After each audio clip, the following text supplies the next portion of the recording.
ಎಲ್ಲರಿಗೂ ನಮಸ್ಕಾರ. ರೂಪಾ ನಾಗರಾಜ್ ಯೂಟ್ಯೂಬ್ ಚಾನಲ್ಗೆ ತಮ್ಮೆಲ್ಲರಿಗೂ ಸ್ವಾಗತ. ನಲುಗದಿರುವಲ್ಲವೇ ಹೊಂಬಿಸಿಲಳು ಎಪಿಸೋಡ್ 14. ಅವಳ ಟ್ರ್ಯಾಕ್ಟರ್ಗೆ ಅಡ್ಡಲಾಗಿ ನಿಂತಿದ್ದ ಚಂದ್ರು ಅವನ ಜೊತೆಗೆ ಹೆಚ್ಚು ಮಾತು ಬೇಡವೆಂದು ಹಾರ್ನ್ ಮಾಡಿದ್ಲು. ನಾನು ನಿನ್ನೊಡನೆ ಸ್ವಲ್ಪ ಮಾತಾಡಬೇಕಿತ್ತು ಕಿರಣ. ಅಲ್ಲಿಯೇ ನಿಂತೆ ಕೇಳಿದ್ದ, ಎರಡೂ ಕೈ ಕಟ್ಟಿ. ನನಗಷ್ಟು ಪುರ್ಸೋತ್ ಖಂಡಿತ ಇಲ್ಲ, ಪಕ್ಕಕ್ಕೆ ಸರಿ ಚಂದ್ರ, ಗಟ್ಟಿಯಾಗೇ ಹೇಳಿದ್ದು. ಊರಿಂದ ಆಚೆ ಇದ್ದಿದ್ದರಿಂದ ಅವರ ಮಾತಿನ ನಡುವೆ ಯಾರೂ ಇರಲಿಲ್ಲ. ನೋಡು ಚಂದ್ರ, ನಮ್ಮ ನಡುವೆ ಮಾತನಾಡುವಂಥ ಯಾವ ವಿಷಯವೂ ಇಲ್ಲ. ಮೊದಲು ಇದ್ದರೂ ಇವಾಗಂತೂ ನಿಮ್ಮ ಸಹೋದರನ ದಯೆಯಿಂದ ಇಲ್ವೇ ಇಲ್ಲ. ವ್ಯಂಗ್ಯವಾಗಿ ಹೇಳಿದವಳ ಮಾತು ಚೂರಿ ಅಂತಿತ್ತು. ನನಗೆ ಗೊತ್ತು ಕಿರಣ, ಅಣ್ಣ ಮಾಡಿದ್ದು ಕ್ಷಮಿಸಲಾರದ ತಪ್ಪು ಅಂತ. ಹಾಗಂತ ಸಂಬಂಧದಲ್ಲಿ ಹಾಗೆ ಸಾಧಿಸೋದು ಎಷ್ಟು ಸರಿ? ತಿಳಿದವಳಾದ ನೀನೇ ಅವಳನ್ನು ಕನ್ವಿನ್ಸ್ ಮಾಡಲು ಪ್ರಯತ್ನ ಮಾಡಿದ. ಹೇ, ಇವಾಗ ನಿಮ್ಮ ಅಣ್ಣ ತಮ್ಮನ ತೊಂದರೆಯಾದರೂ ಏನು ಅಂತ ನನಗೆ ಅರ್ಥ ಆಗ್ತಿಲ್ಲ. ಇಬ್ಬರೂ ನನ್ನ ದಾರಿಗೆ ಯಾಕೆ ಅಡ್ಡ ಬರ್ತಿದ್ದೀರಾ? ಟ್ರ್ಯಾಕ್ಟರ್ ಇಳಿದು ಬಂದು ಅವನ ಮುಂದೆಯೇ ನಿಂತು ಪ್ರಶ್ನಿಸಿದ್ಲು. ನಿನ್ನ ದಾರಿಗೆ ಅಡ್ಡ ಬಂದಿದ್ದಲ್ಲ, ನಿನ್ನ ದಾರಿ ಸುಲಭ ಮಾಡೋಕೆ ಬಂದಿದ್ದು ನಾನು. ಸೂರ್ಯನ ಕಿರಣದಿಂದ ಉರಿಯುತ್ತಿರುವ ಇಳೆಯನ್ನು ತಂಪು ಮಾಡಲು ರಾತ್ರಿ ಚಂದ್ರ ಬರಬೇಕು ಅಲ್ವಾ? ಹಾಗೆ ಕೊಂಚ ನೆಮ್ಮದಿಯಾಗಿ ಹೇಳಿದ ಅವಳ ಮುಖ ನೋಡುತ್ತಾ. ಒಂದು ನಿಮಿಷ, ಏನೋ ಕೇಳ್ತೀನಿ ಅಂತ ಇಲ್ಲದ ವ್ಯಾಖ್ಯಾನಗಳ ಅವಶ್ಯಕತೆ ಇಲ್ಲ ಚಂದ್ರ. ನಿನ್ನಣ್ಣ ನನ್ನ ತ್ಯಜಿಸಿದ್ದು, ನನಗೆ ಅಣ್ಣ ತಮ್ಮಂದಿರಿಲ್ಲ, ನನ್ನಪ್ಪನ ನಂತರ ನನ್ನನ್ನು ನೋಡಿಕೊಂಡು ಅವನಿಗೆ ಆಗುವಷ್ಟು ದುಡ್ಡು ಕೊಡೋರು ಯಾರಿಲ್ಲ ಅಂತ ತಾನೇ? ನಮ್ಮಪ್ಪನ ಆಸ್ತಿ ನನಗೆ ಬಂದರೂ ಮಾರುವ ಅಧಿಕಾರ ಅವನಿಗೆ ಇಲ್ಲ ಅಂತ ತಾನೇ? ನಿಮ್ಮಣ್ಣ ನನ್ನನ್ನು ಮದುವೆ ಆಗಲು ಒಪ್ಪಿದ್ದೇ ನನ್ನಪ್ಪನ ಆಸ್ತಿ ಮಾರಿ ಅದರಲ್ಲಿ ಬಂದ ಹಣದಿಂದ ಬಿಸ್ನೆಸ್ ಮಾಡಬೇಕಂತ. ಆದರೆ ನಾನು ಅದಕ್ಕೆ ಅವಕಾಶ ಮಾಡಿಕೊಡ್ಲಿಲ್ಲ ಅಂತ ನನ್ನ ಚಿಕ್ಕಪ್ಪ ದೊಡ್ಡಪ್ಪನ ಮಾತು ಕೇಳಿ ದಿ ವರ್ಸ್ಟ್ ಖುಷಿನ ಕಟ್ಕೊಂಡ. ನಿಮ್ಮಣ್ಣ ಮದುವೆ ಆಗೋಕೆ ಒಂಥರ ನಾಟಕ ಮಾಡ್ದ, ನೀನು ಇನ್ನೊಂಥರ ನಾಟಕ ಮಾಡ್ತಿದ್ಯಾ ಅಷ್ಟೇ. ಇಬ್ಬರಲ್ಲೂ ಅಂತಹ ವ್ಯತ್ಯಾಸವೇನಿಲ್ಲ. ಹಾಗೆ ನೀನು ತುಂಬ ಸಾಚ ಅಂತ ಫೋರ್ಸ್ ಕೊಡಬೇಡ. ನನಗೆ ಗೊತ್ತು ಎಲ್ಲರ ಬಂಡವಾಳ. ಮಾವನ ಎದುರು ಜನರ ಎದುರು ಇರುವಷ್ಟು ಒಳ್ಳೆಯ ಹುಡುಗನೇನೂ ಅಲ್ಲ. ಆದರೆ ಗೊತ್ತಿಲ್ಲದ ಜನರಿಗೆ ನೀನು ತುಂಬ ಒಳ್ಳೆಯವನಾಗ್ಬಿಟ್ಟಿದೀಯ. ಹಾಂ, ಇವತ್ತು ನಿಮ್ಮಣ್ಣನ ಫ್ಯಾಕ್ಟ್ರಿ ಓಪನ್ ಅಲ್ವಾ? ಮತ್ತು ಇಲ್ಲಿ ಯಾಕಿದ್ದೀರಾ? ಹೋಗಲ್ವಾ? ಹೋಗಿ ವಿಶ್ ಮಾಡಿ, ಕಿರಣಳ ಶಾಪ ತಟ್ಟದೇ ಇರಲಿ ಅಂತ. ನಮ್ಮ ಪಕ್ಕದ ಮನೆಯಲ್ಲಿ ಹೊರಡುವ ದೊಂಬರಾಟ ನಡೀತಿತ್ತು, ನೀನು ಹೋಗು. ಇಷ್ಟನ್ನು ಆವೇಶದಲ್ಲಿ ಹೇಳಿಬಿಟ್ಟವಳು ಗಳಿಗೆ ಕಣ್ಮುಚ್ಚಿ ತೆರೆದು, ನಿನ್ನ ಬಗ್ಗೆ ಮಾತನಾಡಲು ನನಗ್ಯಾವ ಅಧಿಕಾರವೂ ಇಲ್ಲ ಚಂದ್ರ. ಆದರೆ ದಯವಿಟ್ಟು ಪದೇ ಪದೇ ನಿಮ್ಮ ಮನೆಯವರು, ನನ್ನ ಮಾವ ಅಜ್ಜಿಯನ್ನು ಹೊರತುಪಡಿಸಿ ಯಾರೂ ಬರಬೇಡಿ, ಸಮಾಧಾನವಾಗಿ ಹೇಳಿದವಳು ಅವನ ಮಾತಿಗೂ ಅವಕಾಶ ಕೊಡದೆ ಟ್ರ್ಯಾಕ್ಟರ್ ಹತ್ತಿ ಹೊರಟೇ ಬಿಟ್ಲು. ನೀನು ತಿಳಿದಷ್ಟು ಕೆಟ್ಟವನೇ ನಾನು ಕಿರಣ. ಯಾಕಿಷ್ಟು ಕಲ್ಲಾಗಿದೆ ನಿನ್ನ ಹೃದಯ? ಕೂಗಿ ಹೇಳಿದರೂ ಕಿವಿಗೆ ಹಾಕಿಕೊಳ್ಳದೆ ಹೊರಟು ಬಿಟ್ಲು. ಅಡಿಕೆ ಹಾಯುತ್ತಿದ್ದ ಅವಳ ಕೈ ಆಡಿಸುವಿಕೆಗೆ ಬೆರಗಾಗಲಿಲ್ಲ ವಿಶ್ವನಾಥ್. ಯಾಕಂದರೆ ಅವಳು ಚಿಕ್ಕವಳಿದ್ದಾಗಲಿಂದ ಮನೆಯ ಎಲ್ಲ ಕೆಲಸ ಬಲ್ಲವಳು. ಪಟಪಟ ಲ್ಯಾಪ್ಟಾಪ್ ಒತ್ತುತ್ತಿದ್ದ ಮಗಳು, ಚಕಚಕ ಬುಕ್ಕಿನ ಮೇಲೆ ಹರಿಯುತ್ತಿದ್ದ ಪೆನ್ ಹಿಡಿದ ಕೈಗಳು, ಹೊಲದಲ್ಲಿ ಎಲ್ಲ ಕೆಲಸಕ್ಕೂ ಸಿದ್ಧವಾಗಿದ್ದ ಮಗಳ ಬಗ್ಗೆ ಹೆಮ್ಮೆಯೇ ಅವರಿಗೆ. ಆದರೆ ಒಂದಿನಿತೂ ಕೆಲಸ ಬಾರದ ಖುಷಿ ಮತ್ತು ಶ್ರೇಷ್ಠರ ಬಗ್ಗೆ ಯಾವುದೇ ಧೋರಣೆ ಇಲ್ಲದಿದ್ದರೂ ಇವಳ ಲವಲವಿಕೆ ಕೆಲಸಗಳಿಗೆ ಅಸೂಯೆ ಮೂಡುತ್ತಿತ್ತು ಬೇರೆ ಎಲ್ರಿಗೂ.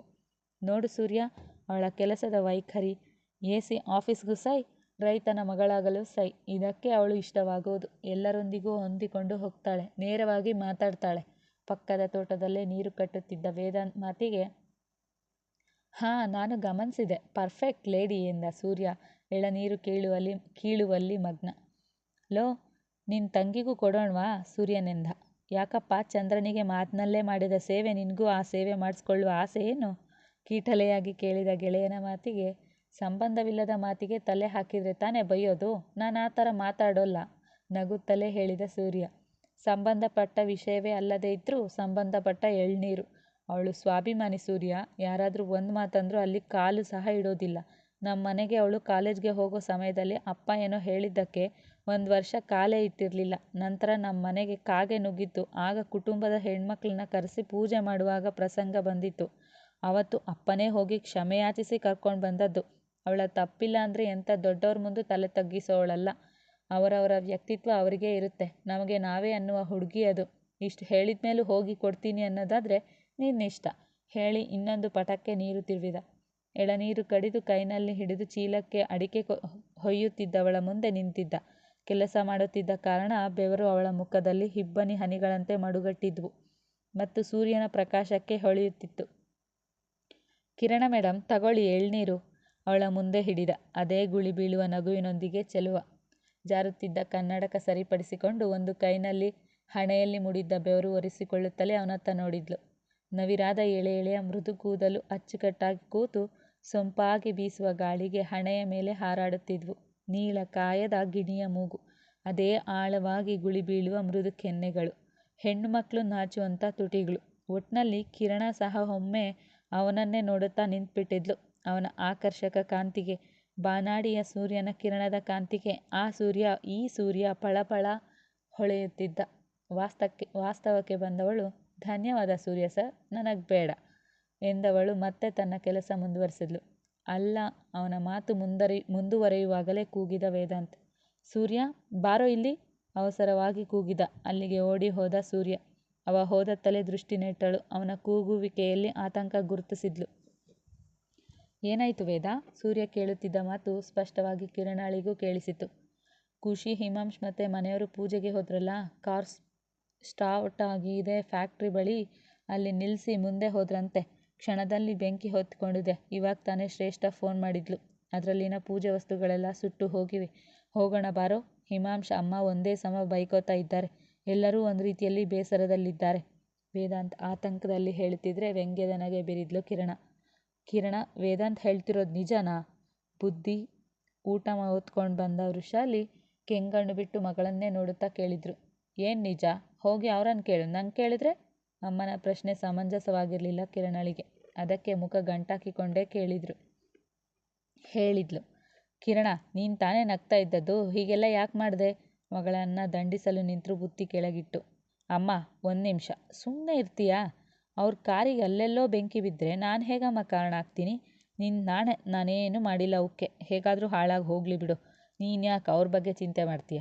ಅವನಿಗಿದು ಆರಂಭ ಅಷ್ಟೇ ಅಮ್ಮ. ಇನ್ನು ಮುಟ್ಟಿದ್ದೆಲ್ಲ ಚಿನ್ನ ಅಂದ್ಕೊಂಡ ಅವನಿಗೆ ಮಣ್ಣೆ ಸಿಗೋದು, ಬರೆದಿಟ್ಕೊ. ಅದಿರಲಿ ಬಾಮ್ಮ, ಊಟ ಬಡಿಸು, ಹೊಟ್ಟೆ ತುಂಬ ಹಸಿವಾಗ್ತಿದೆ. ಇವತ್ತಿಂದ ಹೊಟ್ಟೆ ತುಂಬ ತಿಂತೀನಿ. ಕನ್ನಡಕ ತನ್ನ ದುಪ್ಪಟ್ಟಾದಲ್ಲಿ ಒರೆಸುತ್ತಾ ಖುಷಿಯಲ್ಲಿ ಹೇಳಿದ ಮಗಳ ಮಾತಿಗೆ ಮರುತ್ತರ ನೀಡಲಿಲ್ಲ ವೃಷಾಲಿ. ಇವಳ ಮಾತನ್ನ ಕೇಳುತ್ತಲೇ ಹೋದದ್ದು ಗೆಳೆಯರಿಬ್ರು. ಆಗಲೇ ವಿವೇಕಾನಂದದಲ್ಲಿ 10 ದಿನ ಕಳೆದಿದ್ವು. ನೆಚ್ಚಿನ ಉಪನ್ಯಾಸಕಿ ಕಿರಣಳಾಗಿದ್ದರೆ, ನೆಚ್ಚಿನ ಉಪನ್ಯಾಸಕನ ಜೊತೆಗೆ ಹುಡುಗಿಯರ ಕ್ರಶ್ ಆಗಿದ್ದ ಸೂರ್ಯ, ಹುಡುಗರ ಪಾಲಿನ ಶತ್ರುವೂ ಆಗಿದ್ದ. Excuse me madam, commerce department ಬಾಗಿಲಲ್ಲಿ ನಿಂತು ಕರೆದರು 3 ಹುಡುಗಿಯರು. ಬನ್ನಿ, ನಿರಂಜನ ಕರೆದ್ಲು. Ma'am, assignment. ಅವಳ ಮುಂದೆ ಹಿಡಿದ ಸೃಷ್ಟಿ ನೋಡುತ್ತಿದ್ದದ್ದು ಮಾತ್ರ ದೂರದಲ್ಲಿ ಕುಳಿತು ಗೆಳೆಯನೊಡನೆ ನಗುತ್ತಿದ್ದ ಸೂರ್ಯನನ್ನ. ಹೆಲೋ ಮೇಡಮ್, ತಮ್ಮ ಚಿತ್ತ ಮಾಡುವ ಕೆಲಸದ ಮೇಲಿದ್ರೆ ಒಳಿತು ಅಲ್ಲವೇ? ಕೊಟ್ಟಾಯ್ತಲ್ಲ, ತಾವಿನ್ನು ಹೊರಡಬಹುದು, ಕೊಂಚ ಸಿಟ್ಟಾಗೆ ಹೇಳಿದ್ಲು ನಿರಂಜನ. ಅವಳ ಗದರುವಿಕೆಗೆ ಎಲ್ಲರೂ ಅತ್ತಲೇ ನೋಡಿದ್ರು. ಎಲ್ಲರೆದುರು ಬೈದದ್ದು ಅವಮಾನವಾದಂತಾದ ಸೃಷ್ಟಿ ತಲೆ ತಗ್ಗಿಸಿಕೊಂಡು ಅಳುತ್ತಾ ಹೋಗ್ಬಿಟ್ಲು ಗೆಳತಿಯರೊಂದಿಗೆ. ಎದುರುಗೊಂಡ ಕಿರಣ ಆ ಹುಡುಗಿ ಅಳುತ್ತಾ ಬಂದದ್ದು ಕಂಡು ನಿಲ್ಲಲು ಹೇಳಿದ್ರು, ನಿಲ್ಲದೆ ಹೋಗ್ಬಿಟ್ಲು. ಏನಾಯ್ತು ನಿರಂಜನ? ಯಾರು ಬೈದದ್ದು ಆ ಹುಡುಗಿನ? ಯಾಕೆ ಅಳ್ತಾ ಹೋದ್ಲು? ಗೊಂದಲದಲ್ಲಿ ಕೇಳಿದ್ಲು ಎಲ್ಲರೂ ಅವಳತ್ತ ನೋಡುತ್ತಿದ್ದರಿಂದ. ತಾನು ಕಂಡ ವಿಷಯ ಹೇಳಿದ ನಿರಂಜನ, ಈ ವಯಸ್ಸಲ್ಲಿ ಇದು ಆಕರ್ಷಣೆ, ಅದು ಈ ಹುಡುಗಿಯರಿಗೆ ಅರ್ಥವಾಗೋಲ್ಲ. ಆ ಸೂರ್ಯ ಸರ್ ಬಂದಾಗಿನಿಂದ ಗಮನಿಸ್ತಿದ್ದೀನಿ ಕೆಲವರನ್ನ, ಬರೀ ಅವರ ಜಪದಲ್ಲೇ ಇರ್ತಾರೆ. ತನ್ನ ಅಸಮಾಧಾನ ಹೊರ ಹಾಕಿದ್ಲು. ಅಲ್ಲದೆ ಸೀದಾ ಸೂರ್ಯನ ಬಳಿ ಯಾವುದೇ ಹಿಂಜರಿಕೆ ಇಲ್ಲದೆ ಹೋಗಿ, ಮಕ್ಕಳ ಮುಂದೆ ನೀವು ದಯವಿಟ್ಟು ನಗಬೇಡಿ ಸೂರ್ಯ ಸರ್, ಅವರಿಗೆ ಅರ್ಥ ಮಾಡಿಸಿ, ಹೇಳಿದವಳ ಮಾತಿಗೆ ವಿಚಿತ್ರವಾಗಿ ನೋಡಿದ ಸೂರ್ಯ. ಹೀಗೀಗೆ ಎಂದು ನಿರಂಜನ ಹೇಳಿದ್ಲು. ನಿರಂಜನ, ನಿಮಗೆ ಬುದ್ಧಿ ಇದೆಯಾ ಅಥವಾ ನೀವೇ ವಿದ್ಯಾರ್ಥಿಗಳು? ನನಗೆ ಅರ್ಥವಾಗ್ತಿಲ್ಲ. ನೀವು ಇದಕ್ಕೆ ಇಷ್ಟೊಂದು ಅತಿಯಾಗಿ ರಿಯಾಕ್ಟ್ ಮಾಡುವ ಅಗತ್ಯವಿರಲಿಲ್ಲ. ನಾನು ಮಕ್ಕಳಿಗೆ ಬುದ್ಧಿ ಹೇಳ್ತೀನಿ. ಎಲ್ಲರ ಮುಂದೆ ನೀವು ಹಾಗೆ ಹೇಳಬಾರ್ದಿತ್ತು. ಅವಳ ಮಾತು ತನಗೆ ಹಿಡಿಸಿಲ್ಲವೆಂದು ತಿಳಿಸಿ ಆಚೆ ಬಂದ ಸೂರ್ಯ ಆ ವಿದ್ಯಾರ್ಥಿಯನ್ನ ಹುಡುಕಿದ. ಸೂರ್ಯ ಸರ್, ನೀವು ಸಹ ನಿರಂಜನ ಮಾಡಿದ್ದೇ ತಪ್ಪು ಮಾಡಿದ್ರಿ. ಎಲ್ಲರ ಎದುರು ನಿರಂಜನಳಿಗೆ ಹಾಗೆ ಹೇಳಬಾರ್ದಿತ್ತು. ಆ ಹುಡುಗಿಯರದು ಇತ್ತೀಚೆಗೆ ಅತಿಯಾದದ್ದು ನಾನು ಗಮನಿಸಿದ್ದೀನಿ. ನನ್ನ ಕ್ಲಾಸ್ನಲ್ಲಿ ಸಹ ಸರಿಯಾಗಿ ಪಾಠ ಕೇಳ್ತಿಲ್ಲ. ನೀವು ಅವರಿಗೆ ಸಿಂಪತಿ ತೋರಿಸುವ ಬದಲು ಗಂಭೀರವಾಗಿ ಹೇಳಿದ್ರೇನೆ ಒಳ್ಳೆಯದು. ತನ್ನ ಅಷ್ಟು ಮಾತು ಅವನಿಂದೇ ಬಂದು ಹೇಳಿದ್ಲು ಕಿರಣ. ನೀವು ಅವರ ಮಾತೇ ಸರಿ ಅಂತಿರಲ್ಲ ಕಿರಣ ಮೇಡಮ್, ಅವಿನ್ನೂ ಮಕ್ಕಳು, ತಿಳಿಸಿ ಹೇಳಬೇಕೆ ಹೊರತು ಎಲ್ಲರೆದುರು ಗದರುವುದಲ್ಲ. ಕೋಪ ಚೂರು ಚೂರು ಅವನ ಮುಖದಲ್ಲಿ. ನಾನು ಅವಳ ಮಾತು ಸರಿ ಅಂತಿಲ್ಲ ಸೂರ್ಯ ಸರ್. ಮುಂದುವರಿಯುವುದು. ಎಲ್ರಿಗೂ ಧನ್ಯವಾದಗಳು. ತಪ್ಪದೆ ನಿಮ್ಮ ಅಭಿಪ್ರಾಯನ ಕಮೆಂಟ್ ಮೂಲಕ ತಿಳಿಸಿ, ಲೈಕ್ ಮಾಡಿ, ಶೇರ್ ಮಾಡಿ. ಮತ್ತೊಮ್ಮೆ ಎಲ್ರಿಗೂ ಧನ್ಯವಾದಗಳು.